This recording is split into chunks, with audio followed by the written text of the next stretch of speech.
MLA പറഞ്ഞ കാര്യങ്ങൾ എന്താണ്? ഇറാന്, ഗാസ, ഇതെല്ലാണോ നമ്മൾ ചർച്ച ചെയ്യേണ്ടത്? ജനങ്ങളുടെ പ്രശ്നങ്ങളെ കുറിച്ചല്ല ചർച്ച ചെയ്യേണ്ടത്. അത് നിങ്ങളുടെ കടമയല്ലേ? അത് ഒരു MLA ആണെങ്കിൽ ജനങ്ങളുടെ പ്രശ്നങ്ങൾ പരിഹരിക്കാൻ അത് നിങ്ങളുടെ ആദ്യത്തെ പ്രയോറിറ്റി അല്ലേ? ഗാസ, ഇറാൻ, സിറിയ അതെല്ലാം പിന്നെ നോക്കാം. ധർമ്മടത്തിൽ വന്നപ്പോൾ മുഖ്യമന്ത്രിന്റെ കോൺസ്റ്റിറ്റ്യുവൻസിയാണ്. മറ്റു സ്ഥലത്തു നിന്നും വികസനം നടക്കുന്നില്ല എന്ന് എല്ലാവർക്കും അറിയാം.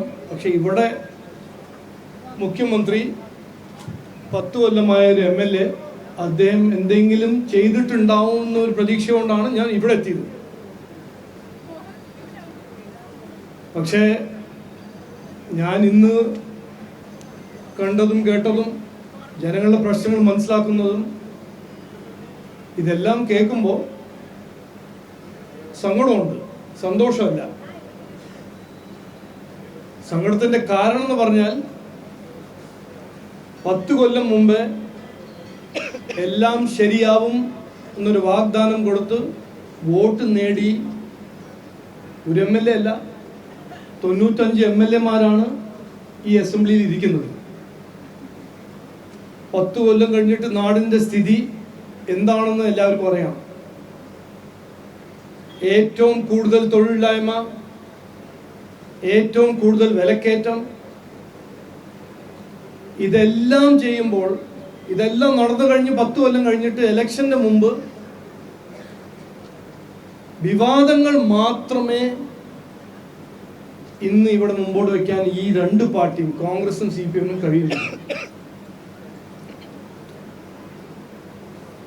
ദാരിദ്ര്യമുക്ത സംസ്ഥാനം എന്നാണ് ബഹുമാനപ്പെട്ട മുഖ്യമന്ത്രിയും ധർമ്മടം MLA മുമ്പോട്ട് വയ്ക്കുന്ന ഒരു സ്റ്റേറ്റ്മെന്റ്. ഞാൻ ഇന്ന് 3000 പേരെ ഞങ്ങൾ എല്ലാവരും കണ്ടു. ഈ അദാലത്തിൽ വന്നു. എന്താണ് അവർ ചോദിക്കുന്നത്? പട്ടയം, വീട്, കുടിവെള്ളം, തൊഴിൽ. ഇതാണോ ദാരിദ്ര്യമുക്ത സംസ്ഥാനം? എത്ര പേരാണ് വീട് ചോദിക്കുന്നത്? എത്ര പേര് വീടുണ്ട്, അതിൻ്റെ വീടിൻ്റെ റൂഫില്ല, വീടിൻ്റെ കുടിവെള്ളമില്ല, വീടിന് മുമ്പിൽ റോഡില്ല, വീടുണ്ടെങ്കിൽ തെരുവുനായ ശല്യം പേടിച്ചിട്ട് ഞങ്ങൾ ജീവിക്കുന്നു, മാലിന്യം പരിഹരിക്കാനോ മാലിന്യത്തിൻ്റെ ഒരു സിസ്റ്റമില്ല, ഡ്രെയിനേജ് ഇല്ല. 10 കൊല്ലം ഭരിച്ചു. ഞാൻ എൻ്റെ ഇനോഗ്രൽ സ്പീച്ചിൽ പറഞ്ഞത് ഞങ്ങൾ വിശ്വസിക്കുന്ന ഒരു കാര്യമാണ്. ഞങ്ങൾ രാഷ്ട്രീയം കാണുന്നത് ജനങ്ങളെ ജീവിതത്തിൽ നന്നാക്കാൻ ഒരു അവസരമായിട്ട് കാണുന്നു. ഞങ്ങളുടെ രാഷ്ട്രീയം അതാണ്, വികസനം. വികസനം എന്ന് പറഞ്ഞാൽ ജനങ്ങളുടെ, സാധാരണ ജനങ്ങളുടെ പ്രശ്നങ്ങൾ പരിഹരിക്കുന്ന രാഷ്ട്രീയം. ആ കോൺസ്റ്റിറ്റ്യുവൻസിയും നാടിനെ നന്നാക്കുന്ന രാഷ്ട്രീയം. അതിനുവേണ്ടി 24 മണിക്കൂർ 365 ദിവസം അധ്വാനിക്കുന്ന രാഷ്ട്രീയക്കാര്. നമ്മളെ കുട്ടികൾക്ക് നല്ല ഭാവി സൃഷ്ടിക്കുന്ന രാഷ്ട്രീയം. സാധാരണക്കാരന്റെ ഒരു സാധാരണ പ്രശ്നങ്ങൾ, ആരോഗ്യം, ഭക്ഷണം, വിദ്യാഭ്യാസം, ഇതെല്ലാം ചെയ്തു കൊടുക്കാനാണ് ഞങ്ങൾ രാഷ്ട്രീയത്തിൽ ഇറങ്ങുന്നത്. പക്ഷേ 140 MLA-മാരാണ് ഈ സംസ്ഥാനത്തിൽ.